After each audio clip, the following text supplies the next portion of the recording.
عملت مباراة تقيلة جدا وشد وجذب وميسي، الموضوع كان يرتقي لهذا الامر؟ ده سؤال بقى مش مني انا، ده ابراهيم فايق مخصوص بيسالك يعني شدة ملعب عادية يعني. بس مفيش كلام. لا لا، هي شدة ملعب حصلت وعدى الماتش يعني. انتهت على خير ها؟ طبعا. ده ميسي برضه طبعا اسطورة محدش يقدر يتكلم عنه طبعا، هي شدة وعدت. بالظبط، ماتش لان بعض طبيعي. الناس بتقول ان انت كنت بتتهكم وبتاع، فانت برضه كياسر ابراهيم بتحترم لاعب بتاريخ ميسي. اكيد طبعا اسطورة والناس كلها عارفة ميسي مين طبعا، فده اسطورة ودي شدة ملعب وده ماتش كورة.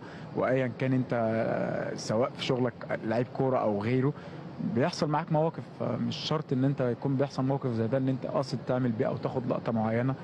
الموضوع مش كده خالص، انا مركز دايما في الملعب ولا بتاع لقطات ولا بتاع الكلام ده يعني. لا بتاع لقطة ولا كان بيدور على ترند، وكان بيلعب زي كل الرجالة اللي في الملعب.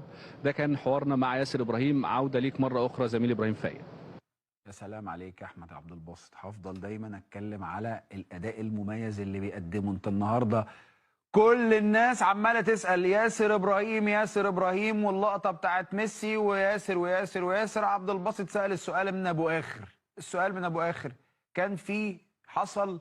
قال لك يا باشا انا لا بتاع لقطه ولا كان في تهكم ولا في اي حاجه خالص من الموضوع ده، والدنيا ما كانتش كده خالص. كل ما في الموضوع انه الملعب واداء في الملعب، وانا كنت مركز جدا في الملعب ومفيش اي حاجه.